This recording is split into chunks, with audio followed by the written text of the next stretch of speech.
अगर आप कृपा प्राप्त करने में इच्छुक हैं, आप जहां कहीं भी हैं, ये संभव है, तो इस बार बड़े पैमाने पर महाशिवरात्रि हम कृपा का एक साधन भेंट कर रहे हैं। ये एक तरह का प्राण प्रतिष्ठित रुद्राक्ष है। इसके कई पहलू हैं। एक चीज ये है कि इसमें एक अनोखा स्पंदन है। दूसरी चीज ये है कि इसे यहां प्राण प्रतिष्ठित किया जाएगा तो ये कृपा का एक साधन बन जाएगा। लेकिन ये एक तरह का प्रतीक भी है। रुद्राक्ष पहनने का कारण यह है कि कई तरीकों से शिव या आदि योगी इस बात को दर्शाते हैं, क्योंकि ये एक सचेतन चुनाव का प्रतीक है कि आप तय करते हैं जीवन की बुनियादी प्रक्रियाएं, खाना पीना, मल त्याग, प्रजनन और नींद। अगर ये 5 चीजें आपके हाथ में आ जाती हैं सचेतन रूप से, तो काम हो गया। जीवन, आप पूरी तरह से आजाद हैं। तो रुद्राक्ष मन का उस आयाम को दर्शाता है कि आपने एक जागरूक इंसान बनना चुना है। इसके स्वास्थ्य और अन्य लाभ हैं, वो अलग बात है, लेकिन एक सरल सी बात जो आप खुद को और हर किसी को बता रहे हैं कि जब मैं रुद्राक्ष पहनता हूं तो मैं एक सचेतन प्राणी हूं। मैंने तय किया है कि जो धरती पर मौजूद हर दूसरे प्राणी के लिए एक मजबूरन गतिविधि है, मेरे लिए ये एक सचेतन प्रक्रिया है। तो एक रुद्राक्ष मन का, जिसे एक तरीके से प्राण प्रतिष्ठित किया जाएगा और जिसे कुछ समय के लिए आदि योगी पहनेंगे, शायद हम कुछ लाख रुद्राक्ष मुफ्त में भेंट करेंगे। तो जब आप रुद्राक्ष के लिए रजिस्टर करते हैं तो आप जितना चाहें उतना दान कर सकते हैं। ठीक है, आप अपने लिए दान कर सकते हैं, या अगर आप चाहें तो और 100 लोग ये रुद्राक्ष प्राप्त करें तो आप उनके लिए भी दान कर सकते हैं। तो ये आपके लिए उपलब्ध होगा। कृपया इस रुद्राक्ष का लाभ उठाएं। यह आपके जीवन में एक शक्तिशाली साधन होगा ताकि आप आदि योगी की कृपा पा सकें। तो इस महाशिवरात्रि ये आपके लिए एक अवसर है शिव के आंसुओं में, परमानंद के आंसुओं में भीगने का, न कि दुख के। 2 प्रकार के सूत्र, दोनों को अभय सूत्र कहा जा रहा है। अभय सूत्र की परिभाषा देवी के सूत्र के साथ बेहतर जाती है, जो लाल रंग का होता है। जब आपको ध्यान लिंग से जुड़ी पंचभूत आराधना का सूत्र मिलता है, तो ये आध्यात्मिक आयाम को उभारने के लिए मूल रूप से आपके अस्तित्व के कुछ आयामों को बढ़ाने के लिए है। फिर इसे अभय सूत्र क्यों कहा जा रहा है? आपको समझना चाहिए, भय का मतलब है डर। डर का आधार आपकी भौतिकता है। अगर आप भौतिक नहीं हैं तो क्या आपको भय होगा? नहीं। यह भौतिक की सीमा है जो भय का कारण बनती है।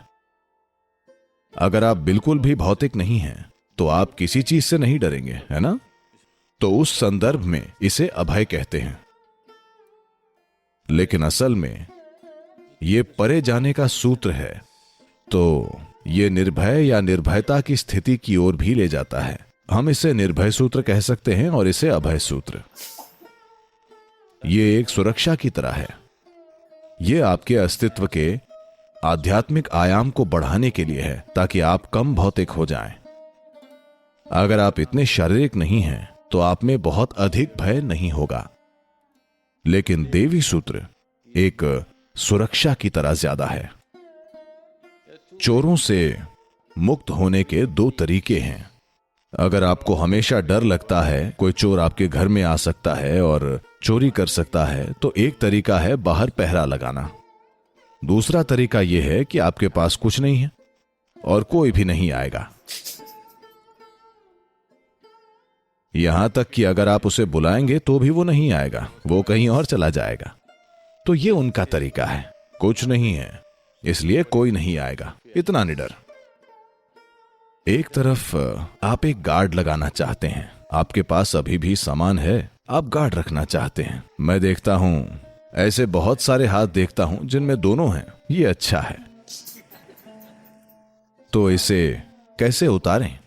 आप इसे कम से कम 40 दिनों तक रख सकते हैं। अगर आप साबुन इस्तेमाल नहीं कर रहे हैं, बहुत ज्यादा साबुन, तो यह ज्यादा समय तक चलेगा। अगर आप बहुत अधिक साबुन इस्तेमाल कर रहे हैं तो यह कम से कम 40 दिनों तक जीवंत बना रहेगा। अगर आप सिर्फ ठंडा पानी इस्तेमाल कर रहे हैं तो यह ज्यादा समय तक चलेगा। अगर आप गर्म पानी से नहा रहे हैं तो यह कम से कम 40 दिनों तक चलेगा। यह है, अगर धागा अपनी दृढ़ता बनाए रखता है तो वो ऊर्जा बनाए रखेगा। तो कहीं 40 से 60 दिनों के बीच अगर यह सिर्फ एक धागा बन गया है तो धागा पहनकर घूमने का कोई मतलब नहीं है। तो आप इसे उतार सकते हैं और इसे ऐसी जगह रख सकते हैं जहां यह आसानी से गल जाए। आमतौर पर परंपरा यह है कि किसी पौधे के पास एक छोटा सा गड्ढा खोदा जाता है और उसमें डाल दिया जाता है, क्योंकि उसमें पानी दिया जाता है और 3 दिनों के अंदर वो खत्म हो जाएगा। ये किसी और के हाथ में नहीं आना चाहिए। ये जरूरी है। जो आपके शरीर के इतने करीब रहा है, आपके और देवी के बीच एक तरह का विवाह हुआ है और आपके और ध्यान लिंग के बीच एक छोटे पैमाने का विवाह।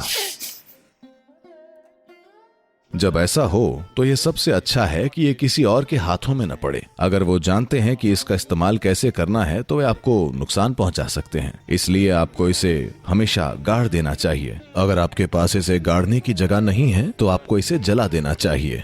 आप इसे जला सकते हैं और राख लेकर इसे अपनी विशुद्धि से नीचे अपने शरीर पर लगा सकते हैं। यह एक सरल तरीका है। प्राण प्रतिष्ठाएं जो देवी जैसी जटिल होती हैं या ध्यान लिंग जो और भी ज्यादा है, वो भौतिक जगह की सीमाओं में नहीं होती हैं। आप जहां भी हैं, अगर आपके द्वार खुले हैं तो ये उपलब्ध होंगे। ऐसे बहुत सारे लोग। तो मैं आपको बता रहा हूं कि प्राण प्रतिष्ठित रूप उनके भौतिक स्थान तक सीमित नहीं होते, क्योंकि ध्यानलिंग कोई भौतिक रूप नहीं है, बल्कि ये एक ऊर्जा रूप है जो स्थान और समय से परे है। तो अगर कोई इच्छुक है तो आप कहीं भी हों, यह आपको उपलब्ध है। पर फिर भी आप में से बहुतों को यह बहुत काल्पनिक लग सकता है। तो मैं कहूंगा कि यह अच्छा होगा कि आपने कम से कम एक दर्शन किया हो। अगर आपने ध्यानलिंग को देखा है, अगर आप वहां बैठे हैं, तो वैसे भी ध्यानलिंग के माध्यम से आपके भीतर आध्यात्मिक बीज बोया जा चुका है। और अगर आप अपने लिए बस एक समय फिक्स कर लें, अच्छा होगा कि सुबह या शाम में, और बस शांत होकर बैठ जाएं, तो ध्यानलिंग की ऊर्जा आपको आपके भीतर से जरूर आगोश में ले लेगी। और अगर आपको सपोर्ट के लिए कुछ देखने को चाहिए तो आप एक फोटो या यंत्र ले सकते हैं जो आपको जरूरी सपोर्ट देगा। पर यह सारे सपोर्ट बस इसलिए हैं क्योंकि व्यक्ति मनोवैज्ञानिक रूप से विचलित है, नहीं तो इनमें से किसी की जरूरत नहीं है, क्योंकि इसकी उपस्थिति में जो आध्यात्मिक बीज बोया गया है वो वैसे भी इसे सुनिश्चित करेगा। पर अगर आपको कुछ दिखने वाला सपोर्ट चाहिए तो जरूर आप ले सकते हैं।